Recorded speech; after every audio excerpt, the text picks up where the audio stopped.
Hey everybody, I'm Kim Holderness. And I'm Penn Holderness. Thank you so much for joining us on our Holderness Family Podcast, Amazing Race Recap Special Podcast. That's a long name. We need a better name for it. So we have a regular podcast that posts every Tuesday. And if you're listening where you normally listen to your podcast, thank you so much for subscribing. Yep. During our journey and our time in the Amazing Race, we're going to do recaps as much as possible and within compliance of CBS.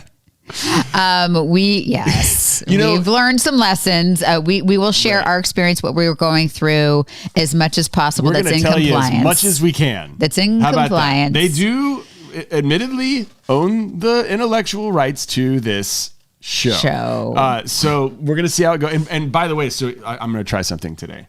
Okay. He has an idea. So sometimes Penn comes up to me. So by the way, we are recapping the third episode, the third leg of The Amazing Race, season 33. And Penn's like, I have an idea. Well, he doesn't really like recap shows as much. Well, because I get it. Like, you probably have seen the show if you're watching this, I assume. But I love the show, so I always listen to the recaps because I want to know. After you watch the show.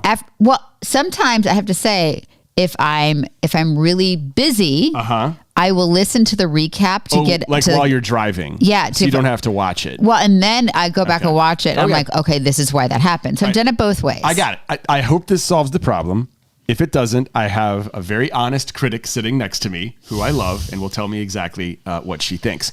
But I'm a sports fan, so I'm breaking this into I'm making this into a sports game. Sports team, because the race is kind of like a sport. And so we're going to have these segments. We're going to have them up here. Just over my face. No, not over. No, if it's going to be over anyone's face, it's going to be over my face. By the way, these are just IKEA white frames, by the way. And we ordered pictures. The story. So I was like, we need pictures. So I went on Google Photos and I shipped them. And I thought we'd get our Amazing Race team photo that CBS took. But then it was just us. What does it look like when it's us on the camera with a picture of us in the background? I was like, ego much? Douchey? McDouche-a-lot is what that is. Super douchey. So we're just going to leave them blank until we figure it out. We're going to leave them blank. Okay, so I'm a big fan of sports. So we're going to break it into segments. Ready? We're going to do pregame. Pregame is what was our mood going into that leg, leading up to the start, because we will always remember that moment before, especially those of us who struggle with anxiety and such. Yeah. We're going to do a rules review, quick rules review. Kim's very good at this. She'll tell you what the Amazing Race is all about and how you get from start to finish. Okay. Mm-hmm. Tip off. We're going to talk about just that moment where we start each leg, because it is the most, wouldn't you say that's always a very memorable moment? Like that first moment. Last week, for example, when we had to all run and half the people fell. And then I fell on the second one. There's always a lot of falling.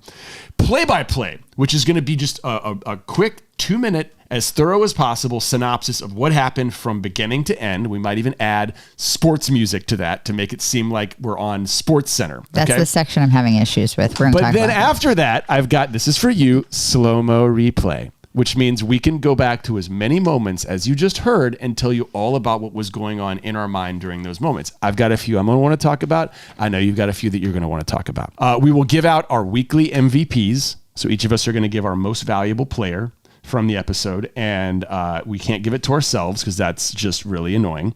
And then on some of these shows, we're going to have a locker room interview, which is the best part, which is when we're going to bring in some other racers and talk to them. Now, for reasons that will become very, very clear next week, we couldn't bring in any interviews until next week for the restart. Mm-hmm. But then at that point, we're going to start having some of our friends on the show. Hopefully we can do that. Yeah. Okay, you lead the way here, Penn. What are we doing first? Kim, tell me about your mood going into the race leading up to the start. I remember there's so many, this happened 19 months ago, but I remember everything about everything we did on this race so vividly. I kept a journal and I went back and read it before we were sitting down here. And I remember thinking, the very first leg, we came in fourth. We learned a lot. We asked for directions too many times, and you have to stop every time you take directions, and it's a process.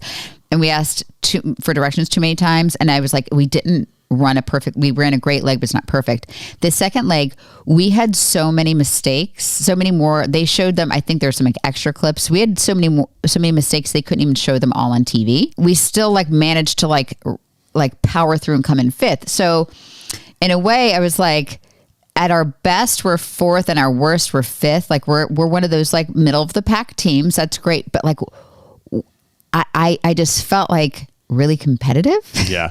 And this is the first time we had had the opportunity to actually talk to other teams. And we're going to talk a little bit about that. And I got to talk, and they're so impressive and they're so athletic and they're so strong, but I'm so competitive. So I'm here, I'm a middle-aged mom. I'm like, I didn't come here to be fifth.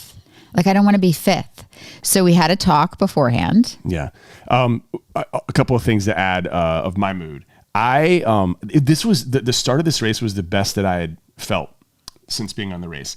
One reason why was because I knew that we were going to be navigating. They told us beforehand that we were going to be navigating our way through wherever we were going. That was in the clue. So maps, cars, like old people stuff. Gen X. Stuff that old people know how to do. Yeah. The other reason I was in a good mood was you had been so good to me after my horrible day the day before when I stared at a clue for 30 minutes and would not get on the train. Thank you, CBS, for all of the get on the train memes. Oh, super helpful. All the social media. It was fantastic. You handled that so well, because that was my thing. I'm like, there was a lot of people who had a lot of embarrassing moments, but they picked you. I'll be honest. I knew it was coming next because I lived it. Also, he's like, it's fine. Wait till they see next week. But in the moment when you were that sweet to me the day before, I went to my book. I had a little racer's book, and I'll show it to you guys at some point. And I wrote down 3 things on a page, and I'll never forget this. And I went back and looked at it again. The first thing was obviously don't overthink things, right? The next thing underneath it, which was almost the same thing as don't overthink things, it said trust your gut, which meant what I'm feeling, not what someone else is feeling. What I'm feeling, I'm just going to go with that, and I'm going to live with the consequences. And number 3 was have fun. We had those like first leg jitters. We were very jittery, and we became a victim of our over preparation. We were so prepared. We thought we were so prepared that we're like, a clue is usually yellow. This is a different thing. And on the clue, it said this. And we were analyzing, and like, when have you ever seen a first roadblock that's this easy? Like, I thought the first roadblock was going to be a true needle in the haystack. Like, you've seen those famously, like when they did dig in the sand or they had to find the treasure. Like, there's like all of these different things that we were just expecting. So yeah. So I'm like, we just weren't having as much fun, and we wanted to have fun. So on this day, we're like, let's just have fun. Let's just have fun. We're on a race. Like and you had, I'm going to say it again. You got me in that spot by being so forgiving when I did not do my best. And I think that you helped get me to bounce back and help get me to start. Oh, you're welcome. Do you want to do the quick rules review on the race? You're so good at this. Well, all I'll say is this. I'm so thankful to all of the many hundreds and hundreds of messages I have received about, I've never watched The Amazing Race before. Now I'm hooked. Now I'm going back and watching previous seasons. We've always loved this show. But it is complicated. Yeah. So I'm so happy that we could be the vessel to introduce you to this, but got a lot of questions on the rules. There are The Amazing Race, 11 teams of 2, race around the globe in the hunt for a $1 million grand prize. In these, there are specific things you will see in each show. There's a detour.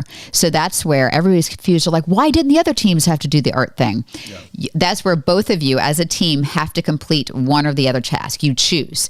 You can, as we're going to see in this episode, switch back and forth as many times as you want to. Not ideal, but you have to choose 1 or 2 tasks. They do give you enough information so you can make an educated decision on what you're going to do. So you have time. The next thing you'll see in this show in particular is a roadblock. A roadblock, only one person on the team can perform this. You can't tap out. You can't switch.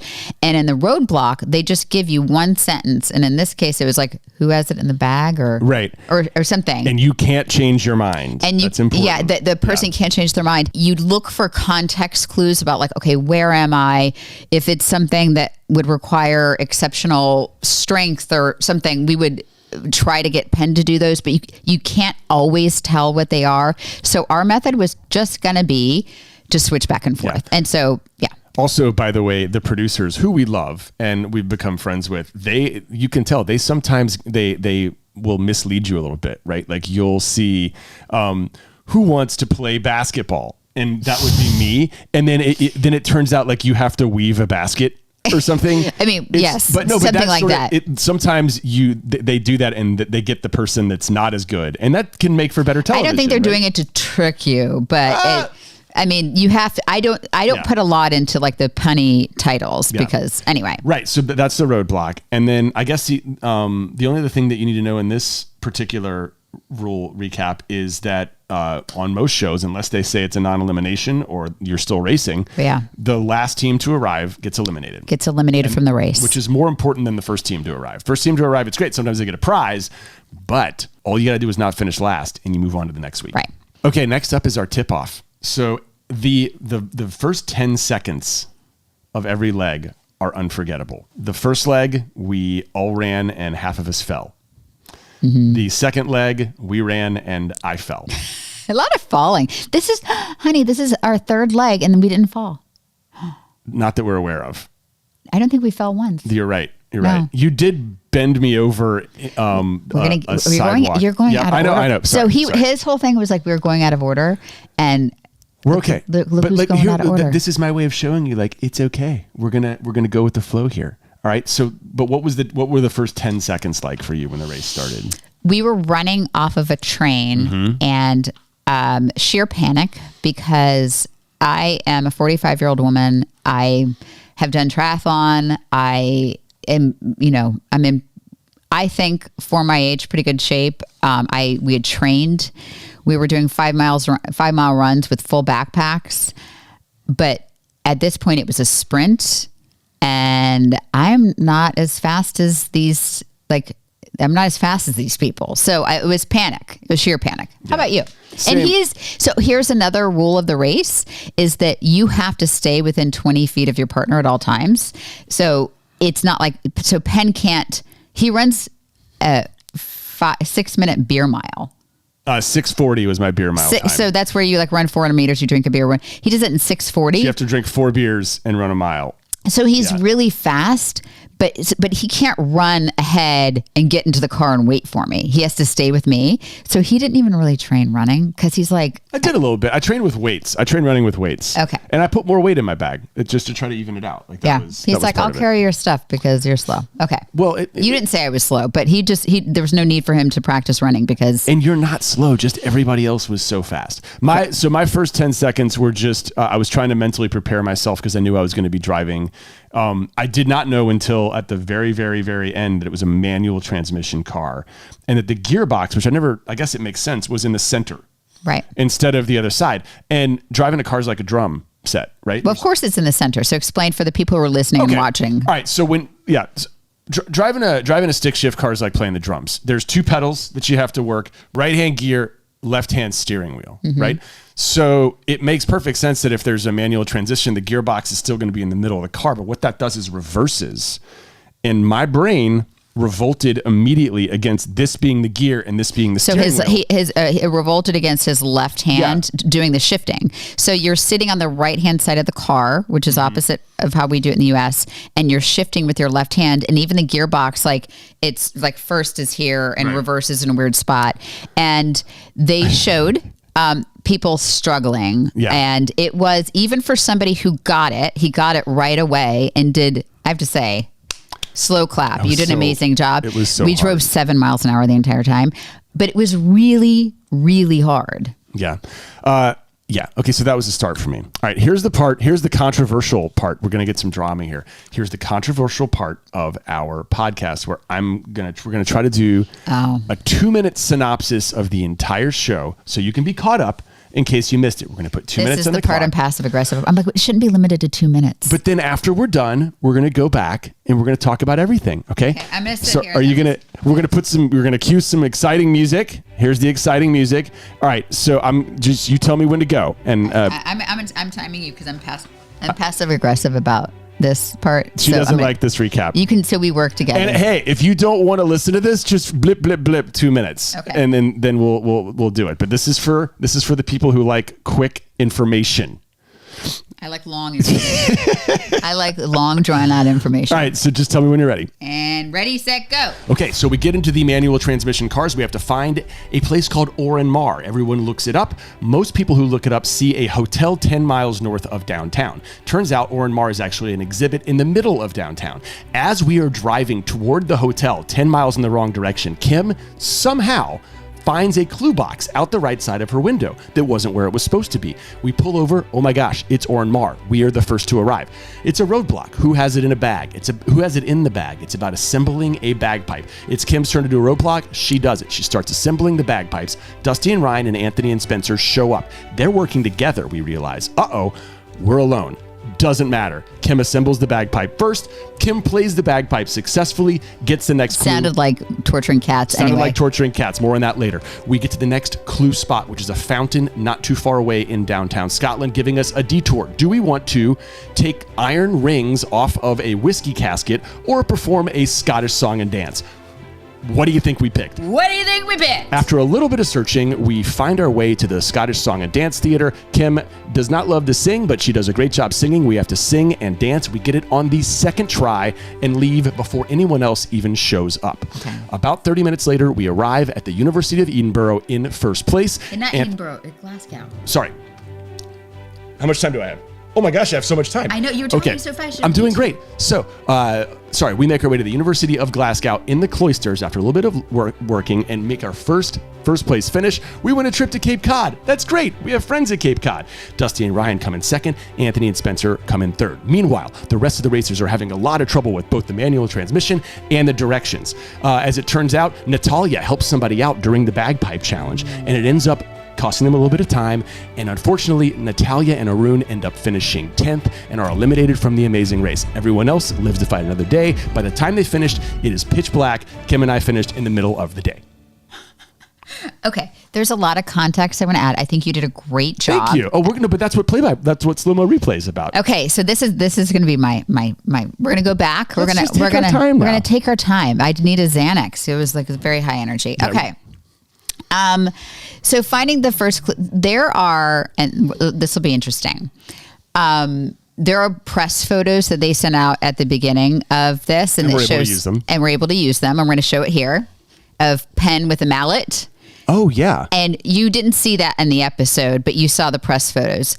All we can say is that was a long drive to find that, and then a long drive to find Oren Mar. So there was the fact that it was taking teams so long to find something that if you went onto Google Maps and you're like, the train station's here and Oren Mar is here, you guys are, why did it take people hours? Like, why does it look like hours have passed? There was a lot of driving in between. So I have texted everybody, and nobody can figure this out because we got directions. The people of Glasgow, Scotland. So nice. Oh, I cannot wait to go back there. How did they put up with us? We were terrible drivers. God. I think they got complaints. I'm not kidding. Like, it's just the city of Glasgow. And they're like, who are these dumb Americans? So we got excellent directions, but the person giving us directions had it was like a flip phone with the equivalent of like dial-up internet, but so kind to help us. And everybody was Oren Mar. If you look it up right now, it is this gorgeous church. It's beautiful. It's not a hotel. It's a church. Well, the one that we looked up, I asked. Yeah. So, but if you look up now on Google, it's this gorgeous old church. Like, you can get married there, and so it's very obvious. And but in my notes is a totally different address, and I can't find it now on Google. But everybody was being sent to this, like a bar, like a hotel, and like to outside of town. So. And everybody had that. So I don't know if we typed in something funky. I don't know. They were spelled exactly the same way. We looked that up, right? Yeah. They were spelled exactly the same way. It is a mystery to us, and it was 19 months ago. So I'm like, maybe that closed. I don't know. They didn't really show much of that. And I understand. One reason I think it makes sense they didn't show much of that is, holy cow, was the driving hard for everybody. Their driving was so hard for everybody. But so that's why I am Gen X, and I learned to drive on a stick shift. I learned to navigate on a map. I used to be a news reporter, and photography driving. I'm navigating on a map. So you see the shot. I have a compass in the back seat, and so I'm navigating our speed versus the distance we need to go and the landmarks we're hitting, and I'm doing math equations in my head about like, okay, this is going to be approximately 10 minutes. Right. We're going to be you said it's about 10 minutes from here, and then I looked up the same shot. And I looked up and I was like, oh my God, that's a cool. So I think like the Amazing Race gods were on our side that day, because we would have gone 10 miles in the wrong direction and then back. And then if we'd been lucky enough to find it, and a lot of people say they stumbled upon it as well, but some people went all the way in the wrong direction. One more note about maps. And we've talked about this a bit, about our preparation for the race and how Kim is an over preparer, and it really does help for the most part. Kim had me go to a map reading class, which sounds from REI, an orientating class. Is that the orientating? Orientating. And so it was like orientation. So basically, I felt very confident with my map reading and compass skills. Well, no, what I was going to tell you is I felt very confident with my compass reading. I'm an Eagle Scout. Like, I know how to do that. And the map reading I can do pretty well too. But they did talk about things in that class that I had never thought about, which is when you're looking for a map on a trail, you have to look for things from, like, it's not just point A and point B. You have to look at like point A and a half and point A and 3/4 and find these like reassurance markers that you're going in the right way. And they also make you go past the turn point and identify a backstop. So if there's like a lake or something, you've gone too far. Right. So that term, the backstop term, actually came in handy, because I'm like, okay, if we've gone to this exit, that's our backstop. We've gone too far. Yeah. So we find it, and because it was a roadblock, we heard the bagpipes in the back, and it worked out fine. But my biggest fear coming into this race was building and playing a musical instrument. I'm jazz hands. I'm all-time backup dancer. Yeah. He is the musician. So but I knew that if I let him do this one, that I'm out of balance, and we didn't want to get out of balance with roadblocks, because you need to keep even as a team. We were ahead. I felt like we were ahead, and so I felt like if we're ahead, there's a lot of room for error. So I felt like now is the time for me to do this roadblock. I felt nervous when you were going in there. I felt a little less nervous when I saw that it was an assembly, because you are the daughter and brother of two guys who are brother, but my brother isn't. They're very handy. You're the daughter and sister of two people in your family who are pretty handy. You did not marry a handy person, although I have a brain that works and can follow directions. Here's the thing. I don't really have intuition on how to build something if there's no directions. And I would not, if you saw the video, I would not call those directions. Those were things circled on a picture. Right. So we walk in, and it's a gorgeous facility, and there's bagpipes, which are beautiful instruments if played well. And so they kind of showed it, and it was worse than IKEA directions, and purposely, right? It's the Amazing Race. They're not going to tell you put this one. And it did look, I'm happy to say, like, it did look pretty simple on that, but it was, in truth, I'm not just saying this, it was more complicated, because those reeds that you saw that you had put in, and I think you saw people, they were different sizes, but they fit in any of the holes. So if you had some of those reeds in the wrong hole, there could be a process of elimination. And I think a few people fell into that of, I put this slightly shorter one in this, needs to be this, and you're just replacing. So it could have been a disaster. And I think it actually did take some teams a long time to figure that out. And there was an order that you had to do everything in that was not, they didn't tell you what the order was. Anthony and Spencer, I just call them the boys at that point. Anthony, Spencer, Ryan, and Dusty show up. It's obvious that they're working together. And I felt, I had feelings when I saw that. I didn't understand how people had time to build relationships on this race. It like goes so quickly, but I understood why. They were the strongest ones. They were the strongest ones. So they were the front runners, and it was a little intimidating to be like, oh, they're teaming up. So it was intimidating to me to be, they were definitely, everybody just called them the boys. And I think mentally they were everybody's front runners. Yeah. No respect to Raquel, no just to Raquel and Kayla, who like definitely been smashing it too, but all of a sudden the boys are working together, and I was a little like, nobody wants to work with us. Nobody wants to work with us, but it's a social game. And I actually, I wasn't offended at all that they were working together. If I would want to work with them. We also had people just to jump in here, we had people who we were interested in working with, but we also made an agreement early on, and I think we tried to stick to it as much as we can, which is we're going to help people when we can. I don't know if we're going to like wait for somebody to show up. Like people have lost the race because of that before. Well, they've lost a leg because of that before. Yeah, so that was kind of our mindset, is that we would be helpful, and we had up until that point even stuff they haven't shown, but we have taken opportunities to help people. But we trust each other more than like. So our game plan was just going to be kind of depend on ourselves, and if we screw it up and get out, it's because we did it, not because we trusted somebody else. So I have put together toys for my children for years and years. I build Lego sets with my son every Saturday morning.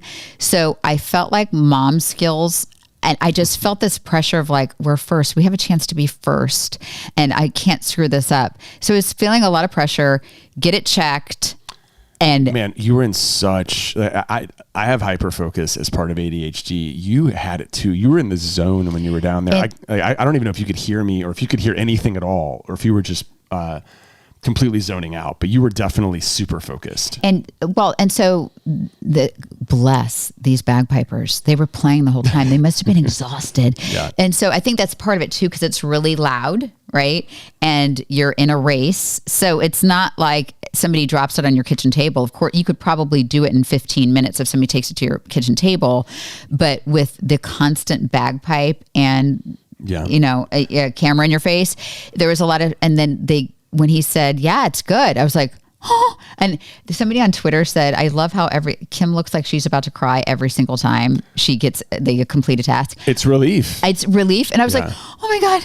Okay. And then you had to play. Okay. Here's the thing. Yeah. Get ready for the COVID moment, because, things were different back then. This is no spoiler alert. This is the last leg before COVID hit. So it's very fitting that this happened on the last day before COVID hit, which, by the way, like COVID was probably already there when this happened, right? Because we were in Scotland when this happened. Go ahead. So all you had to do, and there have been bagpipe challenges on the Amazing Race before where you had to play a specific note and you had to walk around. So thank God. I mean, we had to build this one. So there's that. So we had to build it. We had to play it. All we had to do was play it. I will say that the song they showed, it was a lot longer than they showed. Like you had to play for a longer time than the 15 seconds they showed. So you had to play for the entirety of the song. So it was a long time. And there is a person like there. I'm like, and now through the lens of COVID, I'm like, oh gosh, I'm blowing this out. And he's so close to, and didn't they have to check it to make sure that I don't know if they're going to want to. No. Because let's just talk about it and we'll see what happens. They had to play it to check it. Right. Which is normal. And that's what happens in the normal world. And then I just took it. And at this point in the race, I would have like French kissed him. I didn't care. And so nobody knew. Like, I don't know. How different was the world back then? And that is just, it's to watch it. It's like, oh my gosh. So this poor guy who's standing there while I was like, germs everywhere, with 30 other people aspirating maximum into bagpipes in a closed facility. It just seems so different now. I will say there was one female bagpiper, and I remember this so clearly. Like I was about to start, and you have to like fill the bag with air and then smash it. And oh my gosh, I was so bad at it. But she looked at me, and because they do like a count, and she like winked at me. I was like, okay, I'm doing it for the girls. Awesome. I know. And so I did it, and I was like, I just held eye contact with her the whole time, and she was like, yeah. And I got it. There was some Twitter feedback on my bagpipe playing. It said, Kim's bagpipe sounded like something out of Eyes Wide Shut, but with cats. Oh. That's good. And the next one is, Kim put that bagpipe together better than she tooted it. If it were a contest on having it sound good, we would still be in Scotland. I think everybody would though, honey. I don't think anybody played that thing well. I think it sounded like cats wide shut. Like cats in a pillowcase fighting their way out. It was so bad. And I have such respect for bagpipers. Yeah. Because you're great. So anyway, so we got the clue. And again, I think I even said, like, I feel like I'm going to cry. Is it sad that putting the bagpipe together before the boys, who I love dearly, I love them so much, but like that is one of my like life's greatest accomplishments. Like, is it sad? I don't think it's sad at all. So I was so proud of myself. Yeah. Here's what I would say. At that time, they were not only the two strongest, like top finishers in the last two legs, but they had decided to work together. It seemed like an impenetrable force, right? You weren't going to be able to do anything against them. So I felt the same way. And when you won, I had a lot of pride in you. I don't know if you saw that video, but I was like losing my mind over there because I know that also that was added pressure. I also know that you respond to pressure, even though you have anxiety. Like when you're in the moment and someone tries to bow up to you, you don't fold. Literally, when we play poker, you don't fold. She is the worst poker player. You should play poker with me I've ever because I played lose against all the time. You just bet any amount and she will call it. Yeah, I know. And then you're like, what do you have? And she has a 7 high. She has like the statistically worst. But I hate quitting. So I'm like, So I will say though, we did beat Anthony and Spencer the last leg. But I know, but I wasn't thinking about that. For some reason, I think it was the way that they carried themselves in a. I don't mean this in a cocky way. They were just really confident. Yeah, they're heroes. And by the way, we love these people so much, but we're all so competitive. Yeah. So it was. I mean, I am like not overstating that it is like one of my proudest accomplishments in my life. What does it say about my life? Okay. So let's blip, blip, blip. We're going to go, we went and grabbed a clue. By the way, we found so fast. It was like we had GPS. Yeah. We just didn't get lost. We read maps. We were like, this leg, we know how to read maps. Good for us. We got to the clue box and it was a detour. We talked about this before, right? There's like 2 choices. Okay. Mm-hmm. Here are the 2 choices. And you know what I'll do? We'll just relive it here. I'm going to be reading the clue and then we're going to be like back in the place. Okay. Look, honey, it's a detour. Either we perform a traditional Scottish song and dance. Okay, let's go there. And we left. We didn't read. We didn't read the other side of the page. And so I think we got to the car and we're like, should we read the other one? And we read it. Yeah, the producer was like, do you guys mind telling me why you didn't read the other side of the clue? And then we read it. Then we read it and there was like, assemble, put barrel rings on or take them off. I was like, oh, that sounds awful. Yeah. And we're like, no, let's go. We got this. There's no way we weren't going to do that. Now, there were 2 very interesting things as we're going through our slow-mo replay, continuing to. I'm really liking this vibe we have on here. The 2 things that really stuck out during the slow-mo replay. Number 1 was Kim kind of realizing that this was not singing in the shower, that this was actually performing in front of someone, which is because Kim's singing in the shower. She's totally chill. She's got a great voice. She's super. You have a great voice. No, I don't. So that's point number 1. And point number 2, which we'll get to, was my behavior during this entire thing, which we'll get to. So but let's talk about you first. First, famously, if you've watched The Amazing Race like we have, it is classically the people. There'll be an artist, for example, and there's always some art a challenge. Yeah. And so famously, the artist, the person who's like an artist, will get out because they're not following the rules, they're doing it their own way, and they get out. Yeah. And then there's even been things like in The Amazing Race Canada, I think there was like a hockey player who couldn't make it. Like there's that you'll get out, you'll get eliminated, and song and dance challenges. Oh, there's always somebody who gets eliminated from a song and dance. Again, we felt more confident because of our background, but I was really nervous, and we had conversations on the way over. I'm like, honey, I actually don't sing. I don't sing. You don't see me sing on here. I'm all-time backup dancer. Dancing, I can do. I'm your girl. But singing, I'm not a good singer. So I don't. You are a good singer. No, Can I offer an opinion as someone who's married to you? You know where a tune is. You are a better than average singer. I would say above average singer. When you're singing in the shower, or you're hair drying your hair, or you're listening to Britney Spears or a song that you love that relaxes you, you nail the notes. When you know that there are people listening to you sing, you tense up and your vocal cords tighten up tighter than a tightrope. My similes are awful today. I know. We're going to move on. But I'm just saying, add the fact that you're on the race, add the fact that there are 4 cameras there and a guy whose job it is to basically judge you. I can't imagine how tense you were for that. I was very tense. Yeah. And so we put on these precious kilts, and common question, did you get to keep them? Sadly, no. No. They were beautiful, and I loved them. A little drafty, but I loved them. And as we're getting dressed, they hand us like sheet music basically with words. And so I'm trying to memorize them. As you see, this woman is like fashioning this kilt on. Yeah. he reads it once. He's like, got it, nailed it. Oh my gosh. And so this is the part of the video where Kim is practicing, and Kim didn't like hearing herself practice. I thought she sounded fine. By the way, they didn't really care about you hitting the notes. They wanted rhythm and enthusiasm when this was all over with. Oh, I got your enthusiasm. They weren't going to penalize someone who didn't hit all the notes. That just wasn't one of the things that they cared about. So you did fine. But I came like while you were trying to learn it, I came on and I just started like, okay, 3 times. Now here, you're hitting the down note, you're doing this. And I'm like, what has gotten into me? Like, I'm a pretty laid back guy. I think the heat of the battle turned me into a diva, like a major singing and I diva. think you see me look at him like, chill it, Holderness, bring it down. Well, I mean, I did think I was helping you, like by telling you how to sing it 3 times. And then we got up on stage to perform it. And again, I thought you did great. Penn corrected the sheet music. I corrected. I'm like, you guys, there's a 4-bar break here we didn't talk about beforehand. And you see me do it on the show. I was like, get off. And I'm wondering, like, has that ever happened on the show when someone is so flippantly douchey to the judge? Because I mean, in my defense, they did add a 4-bar break, and I'll take that to my grave. On the sheet music, there was not the 4-bar break. Yeah. On the stage, they played a 4-bar break, but at that point, you say thank you so much because these people they're there for your benefit. No, I literally didn't stop singing. I went from Donnie, where's your intro? Okay, hang on a second. There's a 4-bar break here that there wasn't supposed to be before. What? Like, I can't work under these conditions. Contract.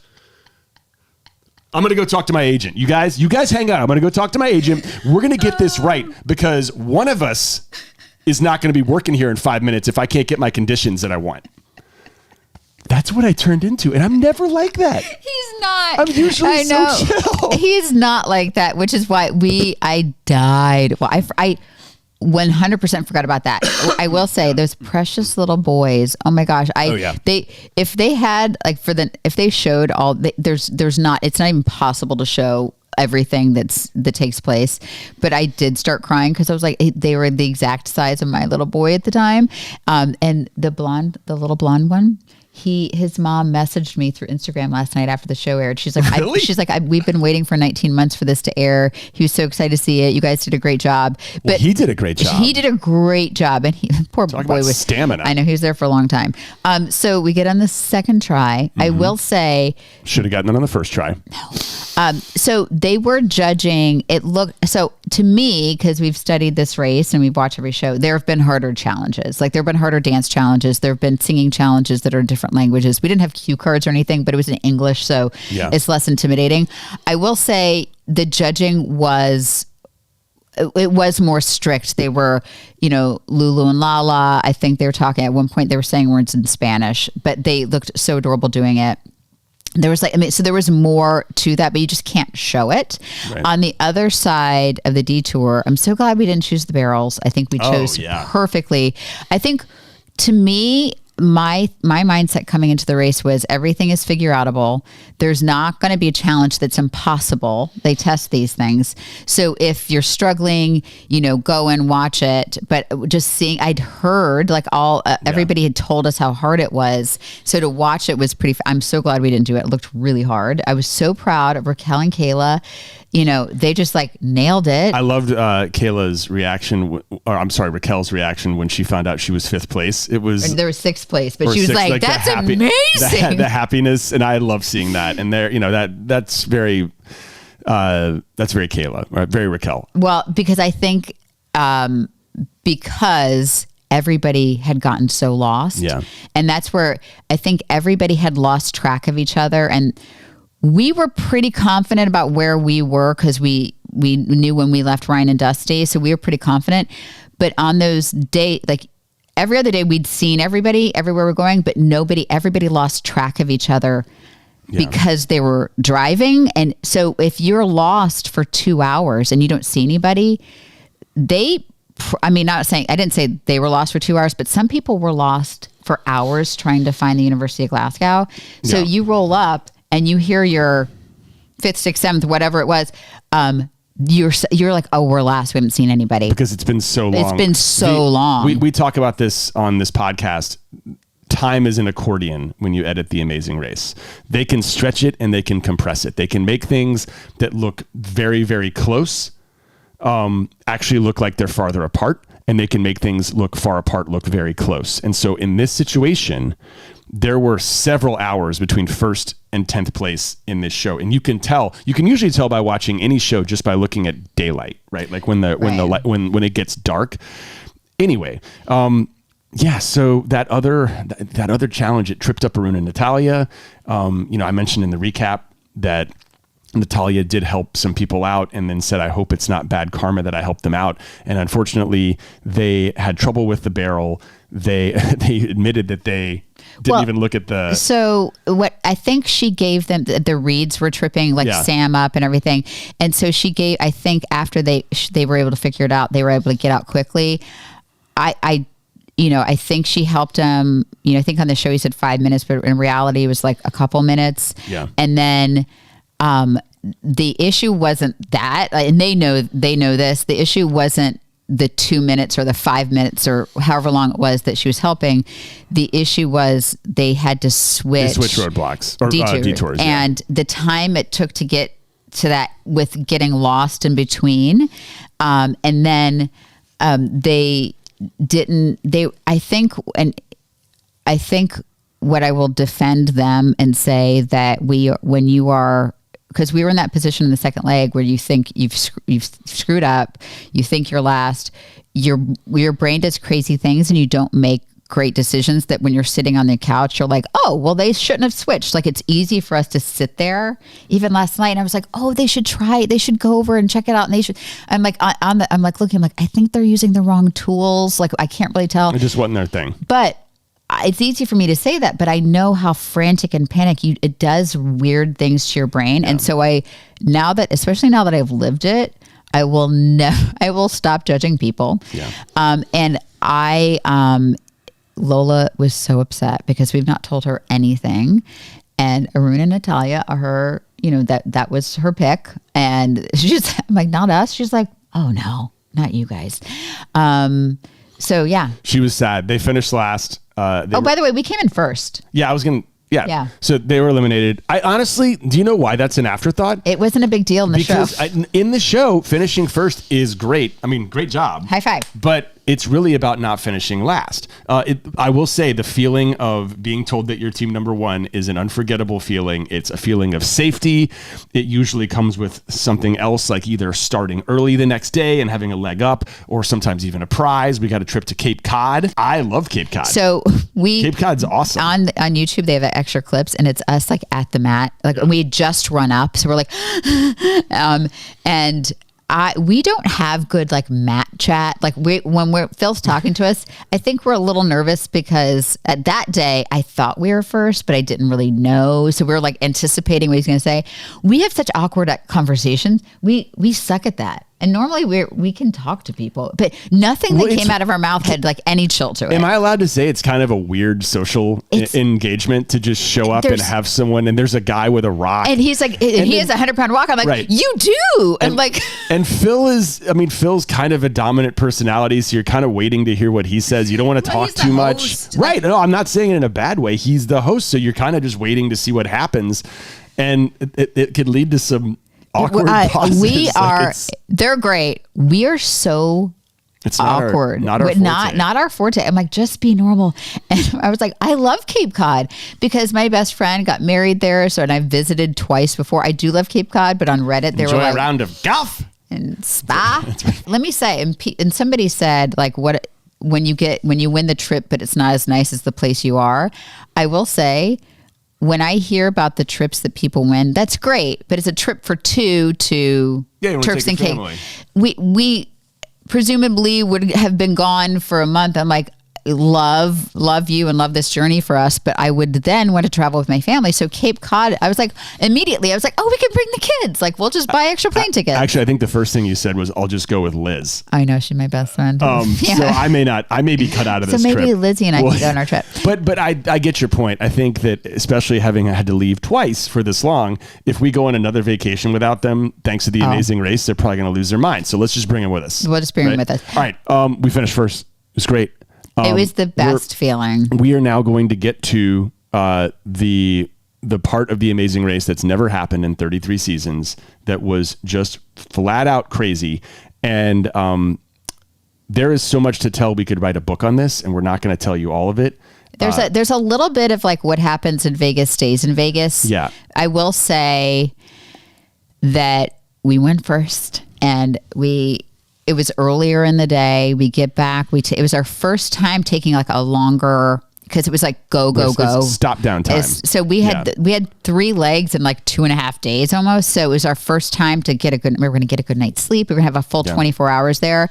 And pop the news on, see what's going on in the world. See what's going on. Let's check it out. And in Italy, there was all those cases in Italy. And there was the boat. And there was a cruise ship they weren't letting in. And so they were quarantining.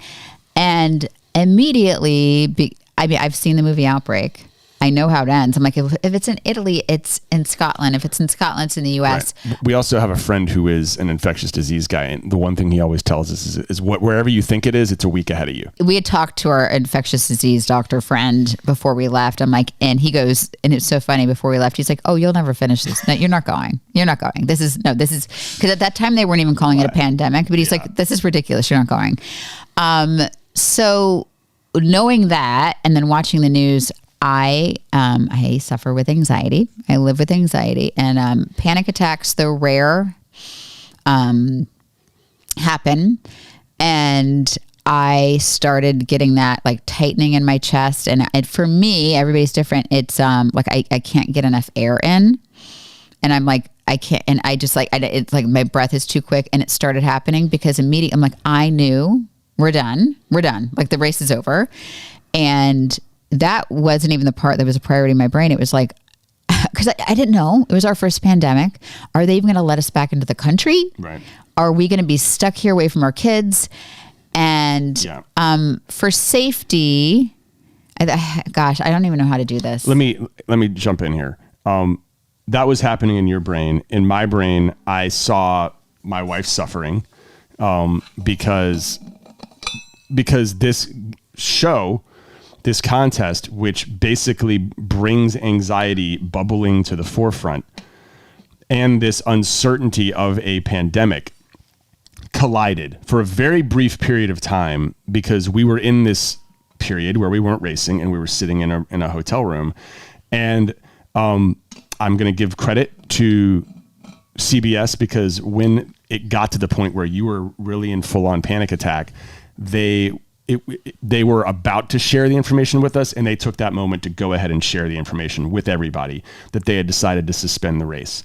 And that was something that they couldn't tell us because they were still figuring it out. I mean, they had the host and the owner, the guy who runs the production company, they're both very active in the show, and we're already moved on to the next location. And that's an interview. So Phil has said this is all information. They had already traveled, like it was like an 18-hour travel day to the Arctic Circle, like in northern Sweden. Yeah. So but the people making the call. So I will say, it gave us, everything happens for a reason. It's my least favorite saying, but it gave us an opportunity to get to know the other teams in a way that... Oh, you mean when they suspended the race? Yeah, because we were in the hotel for a few more days. Yeah.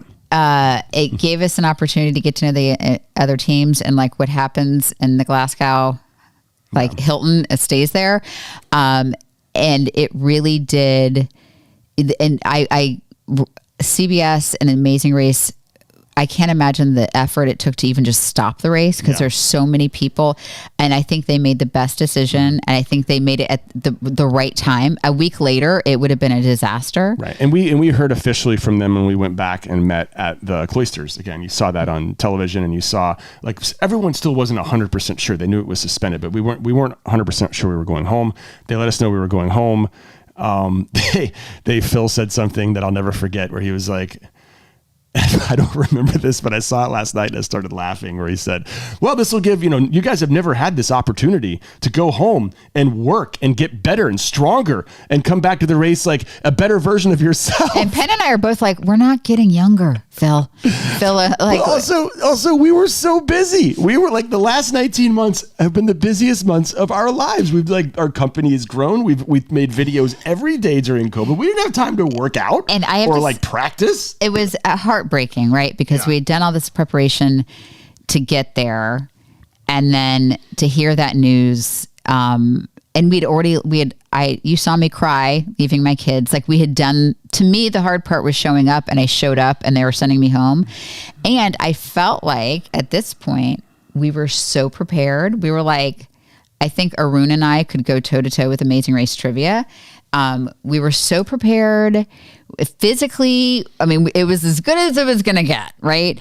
And I was like, oh, dang it. People are going to go learn how to drive stick shift now, aren't they? Like that was what we had on them. They're going to go learn how to read a map, because there were some people that didn't know how to read maps. Yeah. So I'm like, they're going to go learn how to read maps. Dang it. And so there's a little bit of like sore loser attitude. But overwhelmingly just so proud of CBS and the Amazing Race for making that decision. We kissed the ground when we got home. The timing was crazy. I want to make sure people know this. They put the date up on there.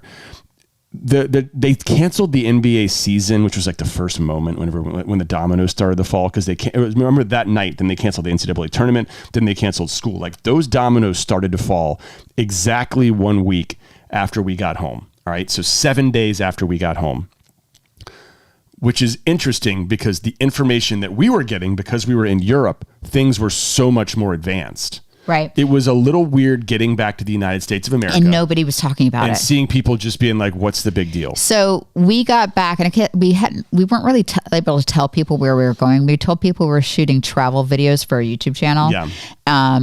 And we got back and immediately started buying toilet paper towels. Except most of it, yeah. And it wasn't gone yet. Yeah, it wasn't gone. Yeah. So immediately, and I was like, why is nobody talking about this? Why is nobody talking about this? Because it wasn't leading the news for at least another week. Mm-hmm. I felt like, I was like, am I taking crazy pills right now? We landed I remember we landed and I was like, why is nobody testing us? Like it wasn't even part of a conversation. We thought that the Amazing Race would just never go back. I thought they would cast a new season, and that eventually, maybe in a couple years, but just with the state of the world, I just never thought that we would get a chance to go back. I thought after a period of time, after our, non-disclosure agreement expired, we could just tell this fun story at cocktail parties about how we were on the canceled season of the Amazing Race. Like really, that's honestly in my heart, that's what I thought. And then we got a call over the summer. They're like, we're going to try to do this in September. And initially the answer was no. Because we just didn't feel safe leaving and going back to Europe and running around with the way that the race was. They didn't tell us where we were going, but they're like, this is in highly vaccinated, low COVID rate places. Yeah, they didn't tell us that the first time. They called us back a second time, and the showrunner called us and had put together this like crazy comprehensive plan. And that was when we looked at each other and we're like, that sounds safer than that sounded. So their plan that I'm sure is detailed somewhere on the internet. Yeah. Sounded safer than sitting in our hometown, quite honestly. They didn't tell us there was still this great mystery about how they were going to actually do the contest part of the race. So that was, for as prepared as I was so prepared for a traditional race, like the race you've always seen for 32 seasons. I had no idea that's part of like, well, how are they going to do this new type of race? Like what is it going to look like? So that was like part of my anxiety, but we thought it was irresponsible to go. We told them initially, no, if there's not I don't want to go spread COVID everywhere. So unless you have a plan, no. And then they, not just because of us, I think a lot of people said that, they came up with this amazing plan. It was super safe and they were able to finish the race. All right. So here's what we're going to do. We're going to tell you that what you saw on TV, you can make whatever you want to out of, because they do show in the previews for next week that some of the people didn't come back. We are not going to add any more to that right now, except to say that next week will be very, very interesting. Yeah. And that is a wrap on leg 3, with the exception of, we've got to give out our MVPs. Oh, we're doing MVPs. And then we're going to do locker room interviews, which are usually with other people, which means we've got to get faster at doing this. But we're fine today. But our locker room interview are going to be rapid fire questions that you sent us. Okay. So let's start with our MVP. Do you want to go first? You go first. Am I allowed to? Because you know who I'm going to give it to. Yeah. My MVP from this episode was Arun. Arun. And it wasn't even close. I mean, there were a lot of people who overcame a lot during this race, but as a dad, watching Arun, from the minute that the race started, have such enthusiasm and loyalty and steadfastness and devotion to his daughter is something that every father in America and around the world should strive to do. And the fact that when it was all over and done with, he felt like he had let her down made me cry. I was overwhelmed with emotions because I was there, and I know. I think you can tell just by looking at it. Not only did he let her down, not only did he not let her down, he did not let her down. He was the kind of hero that every dad should be, which is like being there for your daughter, wanting to do this for your daughter, knowing that he can't dance and he can't sing. Arun's a great athlete. Like, I know him. He can't dance and he can't sing. But giving it his all over and over and over again, because all he wanted to do was make his little girl happy. That guy is my hero after this week, and Arun is my MVP. Oh, that's so sweet. Yeah, we had seen them run on previous legs, and they smoked us. So we knew he was a good athlete. He's fast. He just can't dance. He can't well, if you give it to Arun, I'm going to go Akbar and Sherry. Oh, yeah. That's a good one. Because the way they talked about not giving up, because you see both teams struggling to find this next place, and I think, again, sitting on your couch, you're like, can't be there. It's only a mile down the road, or 5 miles that direction. How hard is it? You don't have a cell phone. It's dark. They had I think, like we said, there was directions. 10. I think they didn't see it initially, so they got so turned around all day. The exhaustion and panic you feel, they 100% thought they were last because it had taken them so long to get there. 100% thought they were last, and they still didn't stop. And his message about, look what people go through in real life. Like, this is a race. We all want to do it. But in reality, like, there's life or death things. And he's asking his kids and his students to show up every single day and not give up. And he's like, I can't give up. So here he is in this kilt. Oh my God.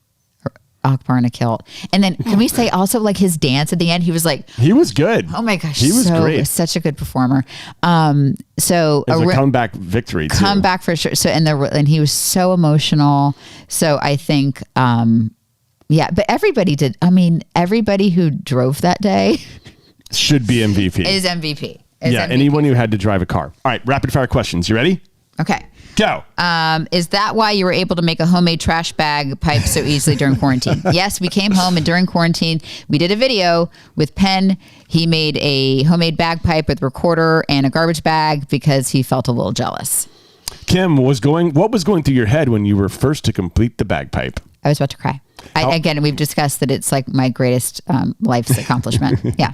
And it's Penn. How proud of Kim were you? Insanely proud, particularly with the dynamics of what was going on with the other teams working together. Did it feel surreal to be in first place and then get a detour right up your alley? Yeah. If we didn't win this leg, punch me in the face. If we don't win the leg with map reading and singing and dancing, I want you to come to my house. I want you to ring the doorbell. I'll open the door, and all you have to say is you lost that challenge, and then punch me in the face. People are going to be lining up.